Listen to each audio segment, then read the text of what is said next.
नरोचित्परिपूरितान्तर्बाह्याण्डकोशं हरितोपलाभम् तर्काभयेतं विधि सर्वपूर्वगीर्वाणविज्ञानदमानतोऽस्मि प्रथमो हनुमान्नाम द्वितीयो भीमयेव च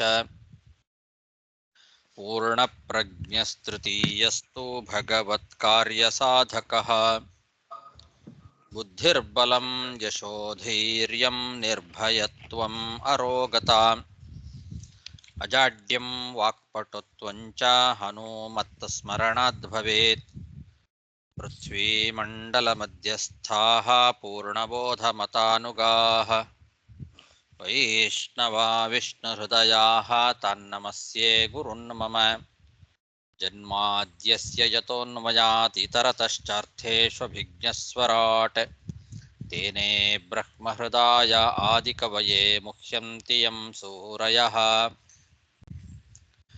तेजो वारिमृदां यथा विनिमयो यत्र त्रिसर्गो मृषा धाम्ना स्वेन सदा निरस्तकुहकं सत्यं परं धीमहि सृष्टिस्थित्यप्येहा नियतिदृशितमो बन्धमोक्षाश्च यस्मात् अस्य श्रीब्रह्मरुद्रप्रभृतिसुरनरद्वीषशत्रुरात्मकस्य विष्णोर्व्यस्ताः समस्ताः सकलगुणनिधिः सर्वदोषव्यपेतः पूर्णानन्दो व्ययो यो गुरुरपि परमः चिन्तयेतं महान्तम् यं प्रव्रजन्तमनुपेतमपेतकृत्यं द्वैपायनो विरहकातर आजुहाव पुत्रेति तन्मयतया तरवोऽपि नेदुः तं सर्वभूतहृदयं मुनिमानतोऽस्मि श्रीगुरुभ्यो नमः हरिः ಓಂ ಶ್ರೀಮದ್ಭಾಗವತದ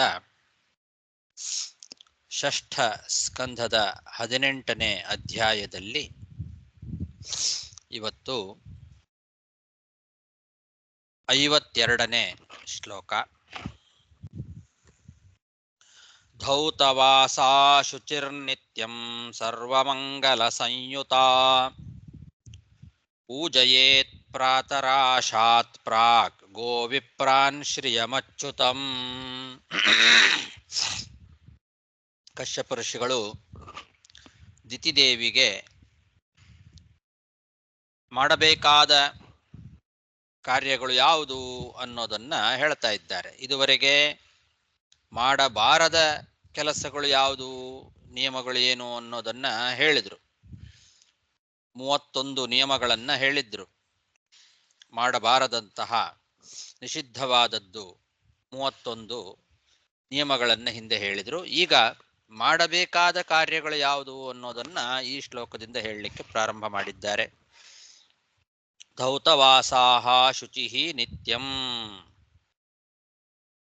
ಶುಚಿಯಾಗಿ ಒಗೆದ ಬಟ್ಟೆಗಳನ್ನೇ ಉಟ್ಟುಕೊಳ್ಬೇಕು ಯಾವಾಗಲೂ. ಧೌತವಾಸ ಅಂದ್ರೆ ಒಗೆದ ಬಟ್ಟೆ. ಸದಾ ಮಂಗಳ ದ್ರವ್ಯಗಳನ್ನ ಧಾರಣೆ ಮಾಡಿರಬೇಕು. ಸರ್ವಮಂಗಲ ಸಂಯುತ, ಮಂಗಲ ದ್ರವ್ಯಗಳು ಅವುಗಳನ್ನ ಸದಾ ಧಾರಣೆ ಮಾಡಿರಬೇಕು. ಪೂಜಯೇತ್ ಪ್ರಾತಃ ಆಶಾತ್ ಪ್ರಾಕ್. ಬೆಳಿಗ್ಗೆ ಉಪವಾಸದಿಂದ ಏನೂ ಆಹಾರವನ್ನು ಸೇವನೆ ಮಾಡದೆ, ಉಪವಾಸದಿಂದ ಮೊದಲು ಗೋ ಪೂಜೆ, ಆಮೇಲೆ ಬ್ರಾಹ್ಮಣರ ಪೂಜೆ, ಆಮೇಲೆ ಲಕ್ಷ್ಮೀ ನಾರಾಯಣರ ಪೂಜೆ. ಗೋ ವಿಪ್ರಾನ್ ಶ್ರಿಯಂ ಅಚ್ಯುತಂ. ಗೋಪೂಜೆ, ವಿಪ್ರ ಅಂದ್ರೆ ಬ್ರಾಹ್ಮಣರ ಪೂಜೆ, ಮತ್ತು ಶ್ರಿಯಂ ಲಕ್ಷ್ಮೀ ಪೂಜೆ, ಅಚ್ಯುತಂ ನಾರಾಯಣನ ಪೂಜೆ. ಹೀಗೆ ಗೋ ವಿಪ್ರ ಲಕ್ಷ್ಮೀ ನಾರಾಯಣರ ಶ್ರಿಯಂ ಅಚ್ಯುತಂ ಇವರ ಪೂಜೆಯನ್ನ ಪ್ರಾತಃ ಆಶಾತ್ ಪ್ರಾಕ್, ಬೆಳಗ್ಗೆ ಏನೂ ಆಹಾರವನ್ನು ಸ್ವೀಕಾರ ಮಾಡದೆ, ಆಹಾರವನ್ನು ಸ್ವೀಕಾರ ಮಾಡೋದಕ್ಕಿಂತ ಮುಂಚೆನೆ ಈ ಎಲ್ಲ ಪೂಜೆಗಳನ್ನ ಮಾಡಬೇಕು. ಊಟಕ್ಕಿಂತ ಮುಂಚೆ ಅಂತ ಅರ್ಥ. ಆಶಾತ್ ಪ್ರಾತರಾಶಾತ್ ಪ್ರಾಕ್.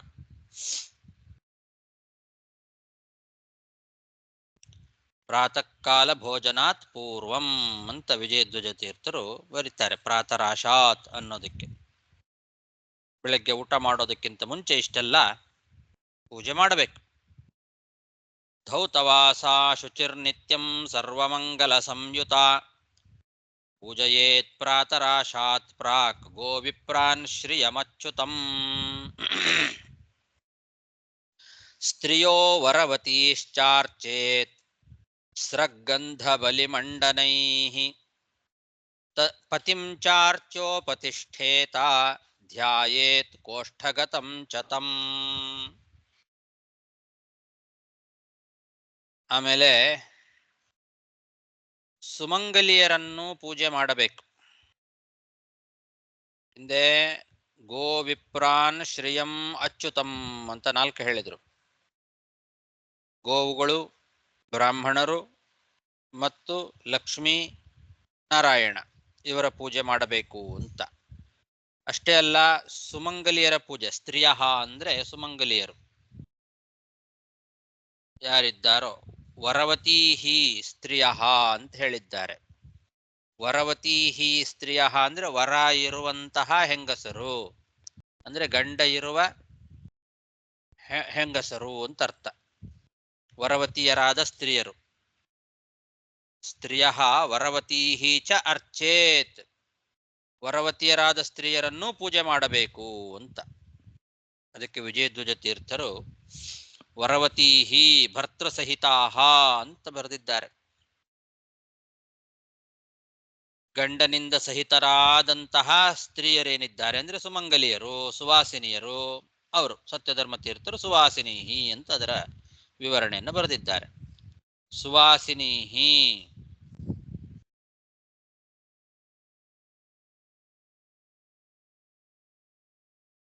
ಸುವಾಸಿನಿಯರನ್ನ ಪೂಜೆ ಮಾಡಬೇಕು. ಆಮೇಲೆ ಪತಿಯನ್ನು ಕೂಡ ಪೂಜೆ ಮಾಡಬೇಕು. ಪತಿಂಚ ಅರ್ಚ್ಯ. ಯಾವುದರಿಂದ? ಸ್ರಗ್ಗಂಧ ಬಲಿಮಂಡನೈಹಿ, ಸ್ರಕ್ ಗಂಧ ಬಲಿಮಂಡನಗಳಿಂದ ಪೂಜೆ ಮಾಡಬೇಕು. ಅಂದ್ರೆ ಹೂಮಾಲೆ, ಗಂಧ, ನೈವೇದ್ಯ, ಆಭರಣ ಮೊದಲಾದವುಗಳಿಂದ ಸುಮಂಗಲಿಯರ ಪೂಜೆ ಮತ್ತು ಗಂಡನ ಪೂಜೆ ಮಾಡಿ ಸ್ತೋತ್ರ ಮಾಡಬೇಕು. ಉಪತಿಷ್ಠೇತ. ಧ್ಯಾಯೇತ್ ಕೋಷ್ಠಗತಂ ಚ ತಂ, ಕೋಷ್ಠಗತನಾದ ತಂ ಅಂದ್ರೆ ಹಿಂದೆ ಶ್ರೀಯಂ ಅಚ್ಯುತಂ ಅಂತೇನು ಹೇಳಿದ್ರಲ್ಲ ಅವನನ್ನ. ಕೋಷ್ಠಗತ ಅಂದ್ರೆ ತದಂತರ್ಗತನಾದ, ಅವರ ಹೃದಯಾಂತರ್ಗತನಾದ ಅಂತರ್ಯಾಮಿಯಾಗಿರ್ತಕ್ಕಂತಹ ಆ ಭಗವಂತನನ್ನ, ಲಕ್ಷ್ಮೀನಾರಾಯಣರನ್ನ ಪೂಜೆ ಮಾಡಬೇಕು, ಧ್ಯಾನ ಮಾಡಬೇಕು. ಧ್ಯಾಯೇತ್ ಅಂತ ಹೇಳಿದ್ದಾರೆ. ಇವರನ್ನ ಪತಿಂಚ ಅರ್ಚೇತ, ಉಪತಿಷ್ಠೇತ. ಅರ್ಚ್ಯ ಉಪತಿಷ್ಠೇತ. ಸುವಾಸಿನಿಯರನ್ನು, ಗಂಡನನ್ನು ಅರ್ಚನೆ ಮಾಡಬೇಕು ಸ್ರಗ್ಗಂಧ ಬಲಿಮಂಡನಗಳಿಂದ ಅಂತ ಹೇಳಿ, ಅವರ ಒಳಗೆ ಅಂತರ್ಯಾಮಿಯಾದ ಹೃದಯ ಗುಹ ವಾಸಿಯಾಗಿರ್ತಕ್ಕಂತಹ ಆ ಭಗವಂತನನ್ನ ಧ್ಯಾನ ಮಾಡಬೇಕು.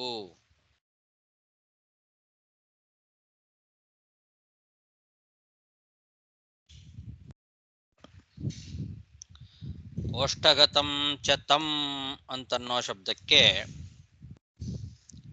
ಕೋಷ್ಠಗತ ಅಂತಂದ್ರೆ ಹೃದಯದಲ್ಲಿ ಇರುವಂತಹ, ತಂ ಅಂದ್ರೆ ಭಗವಂತನನ್ನ ಧ್ಯಾನ ಮಾಡಬೇಕು. ಪತಿಸ್ಥಿತಂ ಪರಮಾತ್ಮಾನಂ ಕೋಷ್ಠಗತಂ ಹೃದಯ ಗತಂ ಧ್ಯಾಯೇತ್ ಅಂತ ವಿಜಯಧ್ವಜ ತೀರ್ಥರು ಬರೆದಿದ್ದಾರೆ. ಅಂದ್ರೆ ಸ್ವಬಾಹ್ಯ ಅಂತರಗತಂ ವಾ ಅಂತ ಹೊರಗೆ ಮತ್ತು ಒಳಗೆ ಇರುವಂತಹ ಭಗವಂತನನ್ನ ಪೂಜೆ ಮಾಡಬೇಕು ಅಂತ ಹೀಗೆ ವಿಜಯಧ್ವಜ ತೀರ್ಥರು ಹೇಳಿದರೆ, ಸತ್ಯಧರ್ಮ ತೀರ್ಥರು ಒಂದು ಸ್ವಲ್ಪ ಹೊಸ ವಿಷಯವನ್ನ ಹೇಳಿದ್ದಾರೆ. ಅಲ್ಲ, ಚಟ್ಟಿ ವ್ಯಾಖ್ಯಾನದಲ್ಲಿ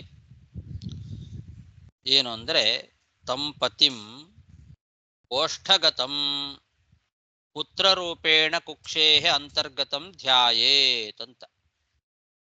ಪುತ್ರ ರೂಪದಿಂದ ಒಳಗೆ ಇರುವಂತಹ ಭಗವಂತನನ್ನ ಧ್ಯಾನ ಮಾಡಬೇಕು ಅಂತ. ಆ ಪತಿಯನ್ನ ಪೂಜೆ ಮಾಡುವಾಗ ಒಳಗೆ ಪುತ್ರ ರೂಪದಿಂದ ಭಗವಂತ ಇದ್ದಾನೆ ಅಂತ ಧ್ಯಾನ ಮಾಡಬೇಕಂತೆ. ಆ ಪತಿಯ ಒಳಗೆ ಪುತ್ರ ರೂಪದಿಂದ ಭಗವಂತ ಇದ್ದಾನೆ ಅಂತ.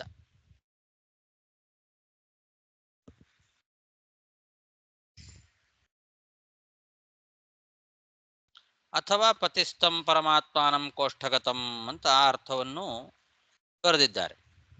ಹೃದಯಗತನಾದ, ಕೋಷ್ಠ ಅಂದ್ರೆ ಹೃದಯ ಅಂತಿಟ್ಟುಕೊಂಡು ಹೃದಯದ ಒಳಗೆ ಅಂತರ್ಯಾಮಿಯಾದ ಆ ಭಗವಂತನನ್ನ ಧ್ಯಾನ ಮಾಡಬೇಕು ಅಂತ. ಸ್ತ್ರಿಯೋ ವರವತೀಶ್ಚಾರ್ಚೇತ್ ಸ್ರಗ್ಗಂಧ ಬಲಿಮಂಡನೈಃ ಪತಿಂ ಚಾರ್ಚೋಪತಿಷ್ಠೇತ ಧ್ಯಾಯೇತ್ ಕೋಷ್ಠಗತಂ ಚ ತಂ ಸಂವತ್ಸರಂ ಪುಂಸವನಂ ವ್ರತಮೇತದವಿಪ್ಲುತಂ ಧಾರಯಿಷ್ಯಸಿ ಚೇತ್ ತುಭ್ಯಂ ಶತ್ರುಃ ಭವಿತಾ ಸುತಃ. ಇಷ್ಟು ನಿಯಮಗಳನ್ನ ಅನುಸರಣೆ ಮಾಡಿ, ಈ ನಿಯಮಗಳಲ್ಲಿ ಯಾವುದೇ ರೀತಿಯಾದ ಲೋಪದೋಷಗಳು ಬರದೇ ಇರುವಂತೆ 1 ವರ್ಷ ಕಾಲ ವ್ರತವನ್ನ ಆಚರಣೆ ಮಾಡಬೇಕು. ಇದನ್ನ ಪುಂಸವನ ವ್ರತ ಅಂತ ಕರೆದಿದ್ದಾರೆ. ಈ ವ್ರತಕ್ಕೆ ಹೆಸರು ಪುಂಸವನ ಅಂತ. ಈ ಪುಂಸವನಂ ವ್ರತಂ ಏತತ್, ಇಂತಹ ಪುಂಸವನ ಎಂಬ ವ್ರತವನ್ನ ಸಂವತ್ಸರಂ 1 ವರ್ಷ ಕಾಲ ಮಾಡಬೇಕು. ಇದರಲ್ಲಿ ಯಾವ ಲೋಪದೋಷಗಳು ಬರಬಾರದು. ಅವಿಪ್ಲುತಂ ಅಂತ ಒಂದು ಪಾಠ, ಅವಿಚ್ಯುತಂ ಅಂತ ಕೂಡ ಪಾಠ ಇದೆ. ಚ್ಯುತಿ ಇರಬಾರದು, ಇದರಲ್ಲಿ ಯಾವುದೇ ರೀತಿ ಚ್ಯುತಿ ಬರಬಾರದು ಮಧ್ಯದಲ್ಲಿ. ಅವಿಚ್ಯುತಂ ಅಂತ ಚಟ್ಟಿ ವ್ಯಾಖ್ಯಾನ ಅನುಗುಣವಾಗಿರ್ತಕ್ಕಂತಹ ಪಾಠ. ಅವಿಚ್ಯುತಂ, ಸತ್ಯಧರ್ಮರು ಕೂಡ ಅವಿಚ್ಯುತಂ ಅಂತ ತಗೊಳ್ತಾರೆ. ವಿಜಯಧ್ವಜ ಪ್ರಕಾರ ಅವಿಪ್ಲುತಂ ಅಂತ. ಅಂದ್ರೆ ಯಾವುದೇ ರೀತಿ ಲೋಪದೋಷಗಳು ಬರಬಾರದು, ತೊಂದರೆಗಳು ಬರಬಾರದು. ಈ ರೀತಿ ನಿಯಮಗಳನ್ನು ಅನುಸರಣೆ ಮಾಡುವಾಗ, ಈ ವ್ರತವನ್ನ ಮಾಡುವಾಗ ಈ ನಿಯಮಗಳಲ್ಲಿ ಯಾವುದೇ ರೀತಿಯಾದ ಚ್ಯುತಿ ಬರಬಾರದು. ಆ ರೀತಿಯಲ್ಲಿ 1 ವರ್ಷಗಳ ಕಾಲ ನೀನೇನಾದರೂ ವ್ರತವನ್ನ ಮಾಡಿದ್ದೇ ಆದರೆ ಆವಾಗ ನಿನ್ನ ಗರ್ಭದಿಂದ ಇಂದ್ರನನ್ನ ಸಂಹಾರ ಮಾಡುವಂತಹ ಮಗ ಹುಟ್ಟುತ್ತಾನೆ. ನಿನ್ನ ಅಪೇಕ್ಷೆಯಂತೆ ಇಂದ್ರನನ್ನ ಸಂಹಾರ ಮಾಡುವ ಮಗ ಬೇಕು ಅಂತ ನೀನೇನು ಅಪೇಕ್ಷೆ ಪಟ್ಟಿದ್ದಿ, ಆ ಅಪೇಕ್ಷೆಗೆ ತಕ್ಕಂತೆ ಆ ರೀತಿಯಾದ ಮಗ ಹುಟ್ಟುತ್ತಾನೆ. ಇಂತಹ ಒಂದು ನಿಯಮವನ್ನ ನೀನು ಪಾಲನೆ ಮಾಡಬೇಕು ಅಂತ ಹೀಗೆ ಯಾರು ಕಶ್ಯಪ ಋಷಿಗಳು ದಿತಿದೇವಿಗೆ ಹೇಳ್ತಾ ಇದ್ದಾರೆ. ಸಂವತ್ಸರಂ ಪುಂಸವನಂ ವ್ರತಮೇತದವಿಪ್ಲುತಂ ಧಾರಯಿಷ್ಯಸಿ ಚೇತ್ ತುಭ್ಯಂ ಶತ್ರುಃ ಭವಿತಾ ಸುತಃ. ಶ್ರೀಶುಕ ಉವಾಚ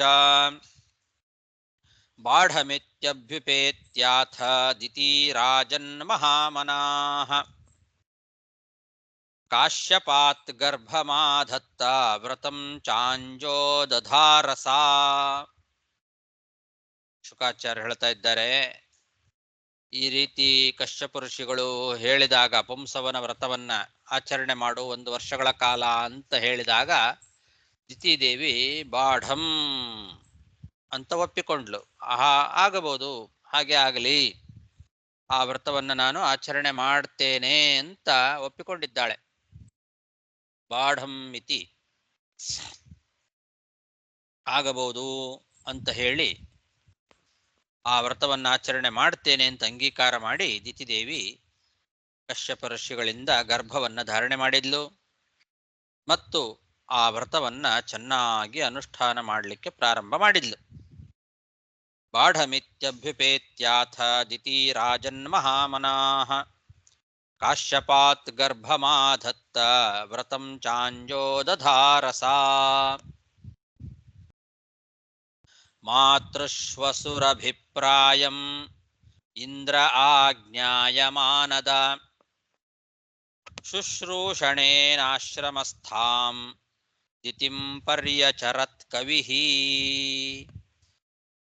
ದಿತಿದೇವಿ ಬಹಳ ನಿಷ್ಠೆಯಿಂದ ಈ ವ್ರತವನ್ನ ಆಚರಣೆ ಮಾಡ್ತಾ ಇದ್ದಾಳೆ. ಈ ರೀತಿ ಬಹಳ ನಿಷ್ಠೆಯಿಂದ ದಿತಿದೇವಿ ಸೇವೆ ಮಾಡ್ತಾ ಒಂದು ವ್ರತವನ್ನ ಮಾಡ್ತಾ ಇದ್ದಾಳೆ ಅಂತನ್ನೋದನ್ನ ತಿಳಿದು ಇಂದ್ರ ದಿತಿದೇವಿಯ ಸೇವೆ ಮಾಡಲಿಕ್ಕೆ ಪ್ರಾರಂಭ ಮಾಡಿದ್ದಾನೆ. ತನ್ನ ದೊಡ್ಡಮ್ಮ, ದಿತಿದೇವಿ ಅಂದ್ರೆ ಇಂದ್ರನಿಗೆ ದೊಡ್ಡಮ್ಮ ಆಗಬೇಕು. ದಿತಿದೇವಿಯೇ ದೊಡ್ಡವಳು, ಆಮೇಲೆ ಅದಿತಿ. ಈ ರೀತಿ ತನ್ನ ದೊಡ್ಡಮ್ಮನ ಅಭಿಪ್ರಾಯವನ್ನ ತಿಳ್ಕೊಂಡು ಆಶ್ರಮದಲ್ಲಿ ಅದೇ ದಿತಿದೇವಿಗೆ ದೊಡ್ಡಮ್ಮನ ಸೇವೆಯನ್ನ ಮಾಡಲಿಕ್ಕೆ ಬಂದಿದ್ದಾನೆ ಇಂದ್ರ. ಮಾತೃಶ್ವಸುರಭಿಪ್ರಾಯಂ ಇಂದ್ರ ಆಜ್ಞಾಯಮಾನದ ಶುಶ್ರೂಷಣೇನಾಶ್ರಮಸ್ಥಾಂ ದಿತಿಂ ಪರ್ಯಚರತ್ ಕವಿಃ. ಕವಿಃ ಅಂದ್ರೆ ಒಳ್ಳೆ ಕುಶಲನಾಗಿರ್ತಕ್ಕಂಥವನು ಅಂತ ಅರ್ಥ. ಒಳ್ಳೆ ಜ್ಞಾನಿ, ಒಳ್ಳೆ ಬುದ್ಧಿವಂತ ಇಂದ್ರ. ಆಶ್ರಮದಲ್ಲಿರುವಂತಹ ಆ ದಿತಿದೇವಿ ಏನಿದ್ದಾಳೆ ತನ್ನ ದೊಡ್ಡಮ್ಮ, ಅವಳ ಸೇವೆಯನ್ನ ಮಾಡಲಿಕ್ಕೆ ಪ್ರಾರಂಭ ಮಾಡಿದ ಇಂದ್ರ.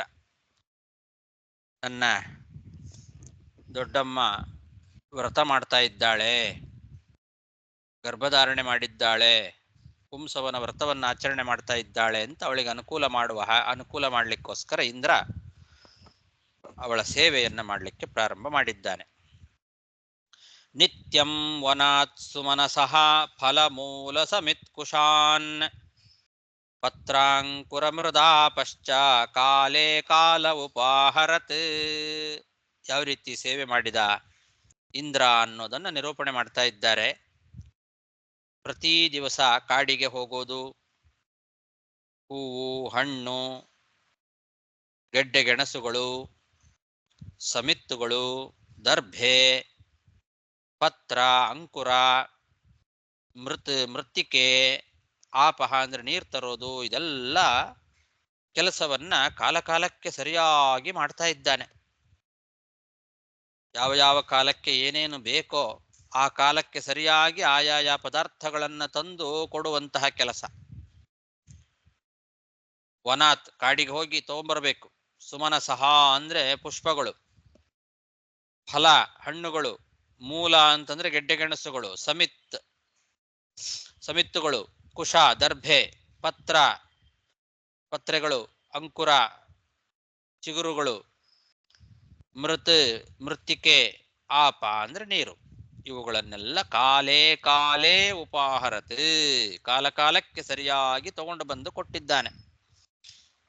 ಈ ರೀತಿ ಸೇವೆ, ತನ್ನ ದೊಡ್ಡಮ್ಮನ ಸೇವೆಯನ್ನ ಈ ರೀತಿ ಕಾಲಕಾಲಕ್ಕೆ ಅವಳಿಗೆ ಬೇಕಾಗುವಂತಹ ಎಲ್ಲ ಸಾಮಗ್ರಿಗಳನ್ನ ಕಾಡಿನಿಂದ ತಗೊಂಡು ಬರುವಂತಹ ಕೆಲಸವನ್ನ ಇಂದ್ರ ಮಾಡ್ತಾ ಇದ್ದಾನೆ.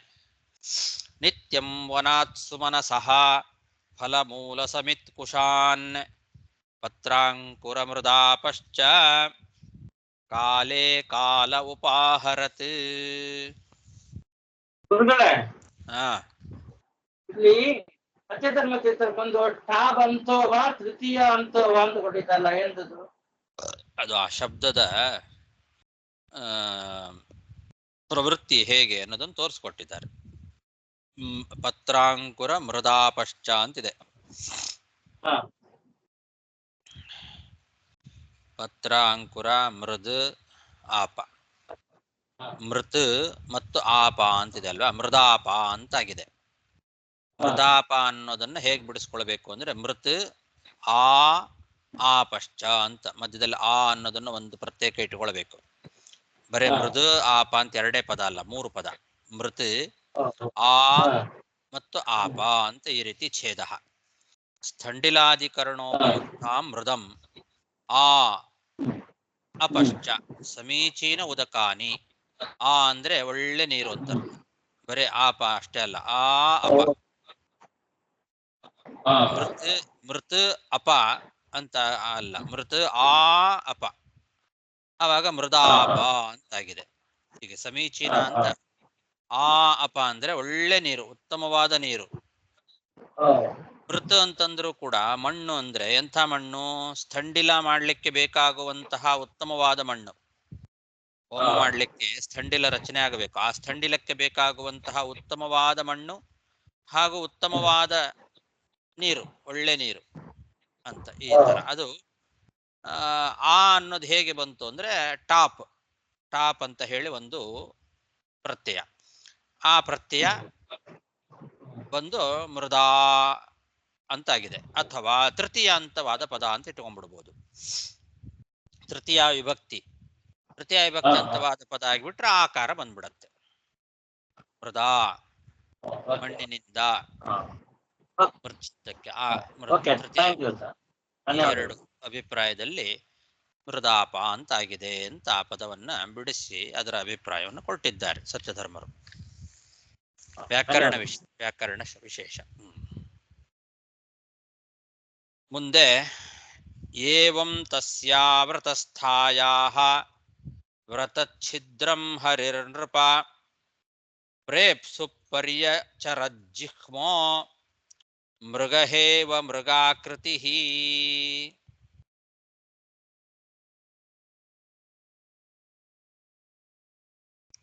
ಇಂದ್ರ ದೊಡ್ಡಮ್ಮನ ಸೇವೆಯನ್ನ ಮಾಡ್ತಾ ಇದ್ದಾನೆ.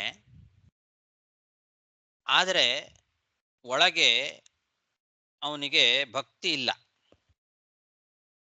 ಭಕ್ತಿಯಿಂದ ಸೇವೆಯನ್ನ ಮಾಡ್ತಾ ಇಲ್ಲ ಅವನು. ಕಪಟವಾದ ಭಕ್ತಿ.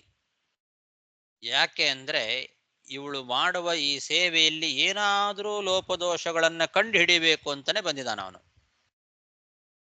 ಏನಾದ್ರೂ ಲೋಪದೋಷಗಳು ಬಂತೋ ಆವಾಗ ವ್ರತ ಭಂಗ ಆಗತ್ತಲ್ಲ. ತಂದೆ ಹೇಳಿದ್ದಾರೆ ವ್ರತ ಭಂಗ ಆಗಬಾರ್ದು, ನಿಯಮಗಳಲ್ಲಿ ಯಾವುದೇ ರೀತಿ ಲೋಪದೋಷಗಳು ಇರಬಾರ್ದು, ಅಂದ್ರೆ ಮಾತ್ರ ಇಂದ್ರನನ್ನ ಕೊಲ್ಲುವ ಮಗ ಹುಟ್ಟುತ್ತಾನೆ ಅಂತ. ಇಲ್ಲದೇ ಇದ್ರೆ ಅವನು ದೇವತೆಗಳ ಪಕ್ಷದಲ್ಲಿ ಸೇರ್ಕೊಂಡ್ಬಿಡ್ತಾನೆ ಅಂತ ಹೇಳಿಬಿಟ್ಟಿದ್ದಾರೆ ಅವರು. ಅದನ್ನ ಕಂಡು ಹಿಡಿಲಿಕ್ಕೆ ಬಂದಿದ್ದಾನೆ ಇವನು ಇಂದ್ರ. ಇವಳು ಮಾಡುವ ವ್ರತದಲ್ಲಿ ಏನಾದ್ರೂ ಲೋಪದೋಷಗಳಿದ್ದಾವೋ ಏನೋ ಅಂತ ಆ ಲೋಪದೋಷಗಳನ್ನ ಕಂಡು ಹಿಡಿಬೇಕು ಅಂತಾನೆ ಬಂದಿದ್ದಾನೆ. ಆದ್ರೆ ಅದನ್ನು ತೋರಿಸ್ಕೊಳ್ತಾ ಇಲ್ಲ. ಮೇಲ್ನೋಟಕ್ಕೆ ಮಾತ್ರ ಭಕ್ತಿಯಿಂದ ಸೇವೆಯನ್ನ ಮಾಡಲಿಕ್ಕೆ ಬಂದಿದ್ದಾನೆ, ತಾಯಿಯ ಸೇವೆಯನ್ನ. ಅದು ಹೇಗೆ ಅಂದ್ರೆ ಅದಕ್ಕೆ ಒಂದು ದೃಷ್ಟಾಂತ, ಮೃಗಹೇವ ಮೃಗಾಕೃತಿ ಅಂತ. ಒಬ್ಬ ಬೇಡ ಒಂದು ಮೃಗವನ್ನ ಕೊಲ್ಲಬೇಕು ಅಂತ ಹೇಳಿ ತಾನೇ ಮೃಗವೇಷವನ್ನ ಧಾರಣೆ ಮಾಡಿ ಬಂದ್ರೆ ಹೇಗಿರುತ್ತೆ ಹಾಗೆ. ಮೇಲ್ನೋಟಕ್ಕೆ ಎಲ್ಲಾ ಮೃಗಗಳಂತೆ ತಾನು ಒಂದು ಮೃಗ ಅಂತ ಅನಿಸ್ತದೆ. ಆದರೆ ಆಕಾರ ಅಷ್ಟೇ ಮೃಗದ ಆಕಾರ, ಒಳಗೆ ಅವನು ಬೇಡ. ಆ ಮೃಗವನ್ನ ಕೊಲ್ಲಿಕ್ಕೆ ಬಂದವನು. ಆ ಮೃಗವನ್ನ ಕೊಲ್ಲಲಿಕ್ಕೆ ಬಂದಂತಹ ಬೇಡ ಮೃಗದ ಆಕಾರವನ್ನೇ ಧಾರಣೆ ಮಾಡಿ ಬಂದ್ರೆ ಹೇಗಿರುತ್ತೋ ಹಾಗೆ ಇಂದ್ರ ಮೇಲ್ನೋಟಕ್ಕೆ ತೋರಿಕೊಳ್ಳದೆ ಕಪಟವಾದ ಭಕ್ತಿಯಿಂದ ತಾಯಿಯ ಸೇವೆಯನ್ನ ಮಾಡಿದ ಅಂತ ಹೇಳ್ತಾ ಇದ್ದಾರೆ. ಯಾಕೆ ಅಂದ್ರೆ ಆ ವ್ರತದಲ್ಲಿರುವ ಲೋಪದೋಷವನ್ನ ಕಂಡುಹಿಡಿಲಿಕ್ಕೆ. ವ್ರತಸ್ಥಾಯಾಹ ವ್ರತಚ್ಛಿದ್ರಂ, ಆ ವ್ರತದ ಛಿದ್ರಗಳು, ಅವಳು ಮಾಡುವ ವ್ರತದಲ್ಲಿ ಏನಾದರೂ ಛಿದ್ರ ಇದೆಯೋ ಏನೋ, ಲೋಪದೋಷಗಳು ಇದೆಯೋ ಏನೋ, ನಿಯಮಗಳನ್ನ ಅವಳು ಸರಿಯಾಗಿ ಮಾಡ್ತಾ ಇದ್ದಾಳೋ ಇಲ್ವೋ, ಆ ನಿಯಮಗಳನ್ನೇನಾದರೂ ಮುರಿದಿದ್ದಾಳೋ ಅಂತ ಆ ರೀತಿ ಲೋಪದೋಷಗಳನ್ನ ಕಂಡು ಹಿಡಿಯುವ ಉದ್ದೇಶದಿಂದಲೇನೆ ಇಂದ್ರ ಕಪಟವಾದ ಭಕ್ತಿಯಿಂದ ಸೇವೆಯನ್ನ ಮಾಡ್ತಾ ಇದ್ದಾನೆ. ಹರೇ ನಮಃ. ಒಂದು 5 ನಿಮಿಷ 10 ನಿಮಿಷ ಬಿಟ್ಟು ನಾನೇ ಮಾಡ್ತೇನೆ, ಪಾಠದಲ್ಲಿದ್ದೇನೆ.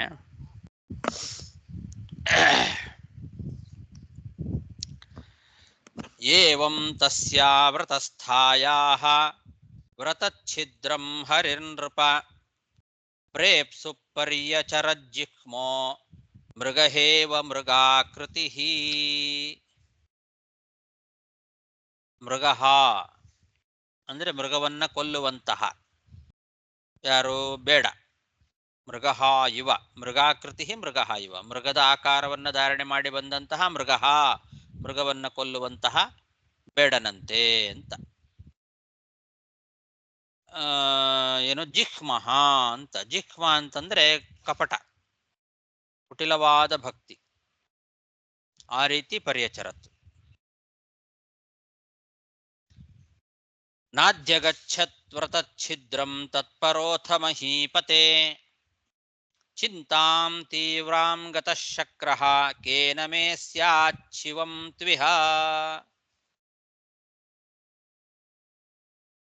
ಎಷ್ಟು ಹುಡುಕಿದರೂ ಕೂಡ ಇಂದ್ರನಿಗೆ ಆ ದಿತಿದೇವಿ ಮಾಡುವಂತಹ ವ್ರತದಲ್ಲಿ ಯಾವ ನಿಯಮ ಲೋಪಗಳು ಕಂಡು ಬರಲಿಲ್ಲಂತೆ. ಇಂದ್ರ ಸ್ವತಃ ತಾನೇ ಎದುರಿಗೆ ನಿಂತು ಹುಡುಕ್ತಾ ಇದ್ದಾನೆ, ಏನಾದರೂ ಲೋಪ ಮಾಡ್ತಾಳ ಇವಳು, ನಿಯಮಗಳನ್ನ ಮುರಿತಾಳ, ಕಶ್ಯಪರು ಹೇಳಿದ ನಿಯಮಗಳಲ್ಲಿ ಏನಾದರೂ ಲೋಪದೋಷಗಳು ಬರುತ್ತೋ ಅಂತ ಹುಡುಕ್ತಾ ಇದ್ದಾನೆ. ಎಷ್ಟು ಹುಡುಕಿದರೂ ಕೂಡ ಇಂದ್ರನಿಗೆ ದಿತಿದೇವಿ ಮಾಡುವಂತಹ ವ್ರತದಲ್ಲಿ ಯಾವ ನಿಯಮ ಲೋಪಗಳು ಕಂಡು ಬರಲಿಲ್ಲ. ಬಹಳ ಚಿಂತೆ ಆಗ್ಬಿಡ್ತು. ಯಾಕೆಂದ್ರೆ ತನ್ನನ್ನೇ ಕೊಲ್ಲುವ ಮಗ ಹುಟ್ಟುತ್ತಾನೆ ಅಂತ ಬಹಳ ಚಿಂತೆ ಆಗಿದೆ. ಏನು ಮಾಡಿದ್ರೆ ನನಗೆ ಒಳ್ಳೇದಾಗತ್ತೆ ಅಂತ ಆಲೋಚನೆ ಮಾಡ್ಲಿಕ್ಕೆ ಪ್ರಾರಂಭ ಮಾಡಿದ. ಏನು ಮಾಡಬೇಕು, ಏನು ಲೋಪಗಳು ದೋಷಗಳೇ ಕಾಣಿಸ್ತಾ ಇಲ್ವಲ್ಲ ಇವಳಲ್ಲಿ, ಏನು ಮಾಡಬೇಕು ಅಂತ ಈ ರೀತಿ ಬಹಳ ಚಿಂತೆಗೆ ಒಳಗಾಗಿ ಬಿಟ್ಟ. ಆಲೋಚನೆಯನ್ನ ಮಾಡ್ತಾ ಇದ್ದಾನೆ ಇಂದ್ರ ಅಂತ ಶುಕಾಚಾರ್ಯರು ರಾಜನ್ ಅಂತ ಸಂಬೋಧನೆ ಮಾಡಿ ಹೇಳ್ತಾ ಇದ್ದಾರೆ ಪರೀಕ್ಷಿತ್ ರಾಜನಿಗೆ. ಮಹೀಪತೆ ಅಂತನ್ನೋದು ಪರೀಕ್ಷಿತ್ ರಾಜನನ್ನ ಕುರಿತು ಶುಕಾಚಾರ್ಯ ಮಾಡುವ ಸಂಬೋಧನೆ. ಅದು ಶುಕಾಚಾರ್ಯ ಹೇಳೋ ಮಾತಿದು. ಮಹೀಪತೆ, ರಾಜನೇ, ನಾಧ್ಯಗಚ್ಚತ್ ವ್ರತಚ್ಛಿದ್ರಂ, ಆ ವ್ರತದಲ್ಲಿ ಯಾವ ಲೋಪದೋಷಗಳನ್ನೂ ಕಂಡಿಡಲಿಕ್ಕಾಗಲಿಲ್ಲ. ಒಂದೇ ದೋಷಗಳು ಕಾಣಲಿಲ್ಲ. ಅಷ್ಟು ಚೆನ್ನಾಗಿ ವ್ರತ ಮಾಡ್ತಾ ಇದ್ದಾಳೆ. ನಾಧ್ಯಗಚ್ಚದ್ ವ್ರತಚ್ಛಿದ್ರಂ ತತ್ಪರೋಥ ಮಹೀಪತೆ ಚಿಂತಾಂ ತೀವ್ರಾಂ ಗತಃ ಶಕ್ರಃ ಕೇನ ಮೇ ಸ್ಯಾತ್ ಶಿವಂ ತ್ವಿಹ.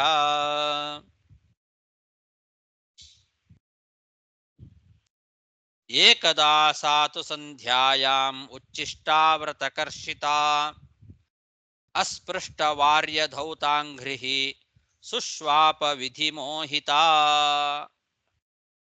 ಭಗವಂತನ ಇಚ್ಛೆಗೆ ವಿರುದ್ಧವಾಗಿ ಯಾರೂ ನಡಿಲಿಕ್ಕೆ ಸಾಧ್ಯ ಇಲ್ಲ. ಹಾಗಾಗಿ ಕೊನೆಗೂ ಒಂದು ಛಿದ್ರ ಕಾಣಿಸ್ತು. ಒಂದು ದಿವಸ ಸಾಯಂಕಾಲ ದಿತಿದೇವಿ ಊಟ ಮಾಡಿ ಕೈ ಬಾಯಿ ತೊಳೆದುಕೊಳ್ಳದೆ, ಕಾಲು ತೊಳ್ಕೊಳ್ಳದೆ, ಆಚಮನ ಮಾಡದೆ ನಿದ್ರೆ ಮಾಡಿಬಿಟ್ಲು. ಅವಳು ಏನು ನಿಯಮಗಳನ್ನ ಮಾಡಬೇಕಾಗಿತ್ತೋ ಅದರಲ್ಲಿ ಇದು ಸೇರ್ಕೊಂಡಿದೆ ಅಲ್ವಾ.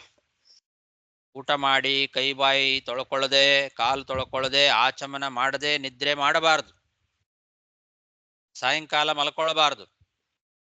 ಇದೆಲ್ಲ ಮಾಡಿಬಿಟ್ಲು ಅವಳು. ಸಾಯಂಕಾಲ ಆಗಿದೆ, ಕೈ ತೊಳ್ಕೊಂಡಿಲ್ಲ, ಬಾಯಿ ತೊಳ್ಕೊಂಡಿಲ್ಲ, ಕಾಲು ತೊಳ್ಕೊಂಡಿಲ್ಲ, ಆಚಮನ ಮಾಡಿಲ್ಲ. ಸಾಯಂಕಾಲದ ಹೊತ್ತು ಮಲ್ಕೊಂಡ್ಬಿಟ್ಲು. ವಿಧಿ ಮೋಹಿತ ಅಂದಿದ್ದಾರೆ. ವಿಧಿ ಹೇಗಿರುತ್ತೋ ಹಾಗಾಗ್ತದೆ. ಬ್ರಹ್ಮನ ಹಣೆ ಬರ ಅಂತೇವಲ್ಲ ಅದು. ಯಾಕೆ ಹಾಗೆ ಮಾಡಿಬಿಟ್ಲು ಅಂತಂದ್ರೆ, ಅವಳು ಬಹಳ ದಿವಸ ವ್ರತಾಚರಣೆಯನ್ನು ಮಾಡ್ತಾ ಬಂದಿದ್ದಾಳೆ. ಆ ವ್ರತವನ್ನ ಅನುಸರಣೆ ಮಾಡಿ ಮಾಡಿ ಮಾಡಿ ಮಾಡಿ ಬಲ ಎಲ್ಲ ಕುಗ್ಗಿಬಿಟ್ಟಿದೆ ಅವಳಿಗೆ. ದುರ್ಬಲಳಾಗಿದ್ಲು. ಅದಕ್ಕಿಂತ ಮುಖ್ಯವಾಗಿ ಭಗವಂತನ ಇಚ್ಛೆ ವಿಧಿಮೋಹಿತ ಅಂತ. ಭಗವಂತನ ಇಚ್ಛೆ ಆಗಿದೆ. ದೈವ ಅಂತರ್ಥ. ವಿಧಿ ಮೋಹಿತ ದೈವೇನ ವೈಚಿತ್ಯಂ ಪ್ರಾಪಿತ. ದೈವ ಹಾಗೆ ಬಗೆದಿದೆ. ಹಾಗಾಗಿ ಭಗವಂತನ ಇಚ್ಛಾ ಪ್ರಕಾರ ಅವಳು ದುರ್ಬಲೆಯಾಗಿದ್ಲು. ಹಾಗಾಗಿ ಒಂದು ದಿವಸ ಸಾಯಂಕಾಲದ ಹೊತ್ತು ಅವಳು ಊಟ ಮಾಡಿ ಕೈ ಬಾಯಿ ತೊಳ್ಕೊಳ್ಳದೆ ವ್ರತಕರ್ಷಿತ ಅಸ್ಪೃಷ್ಟ ವಾರ್ಯ ಧೌತಾಂಗ್ರಿಹಿ, ಕಾಲು ತೊಳ್ಕೊಂಡಿಲ್ಲ, ಆಚಮನ ಮಾಡಿಲ್ಲ, ಸುಶ್ವಾಪ ಮಲ್ಕೊಂಡು ಬಿಟ್ಲು. ಏಕದಾ ಸಾತು ಸಂಧ್ಯಾಯಾಮುಚ್ಚಿಷ್ಟಾ ವ್ರತಕರ್ಷಿತ ಅಸ್ಪೃಷ್ಟ ವಾರ್ಯ ಧೌತಾಂಗ್ರಿಹಿ ಸುಶ್ವಾಪ ವಿಧಿ ಮೋಹಿತಾ. ಸಾಕು, 60 ಶ್ಲೋಕ ಆಯ್ತು. ಶ್ರೀಕೃಷ್ಣಾರ್ಪಣಮಸ್ತು.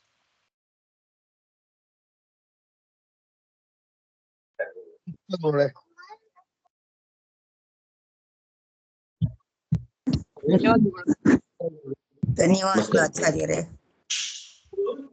ನಮಸ್ಕಾರ ಗುರುಗಳೇ.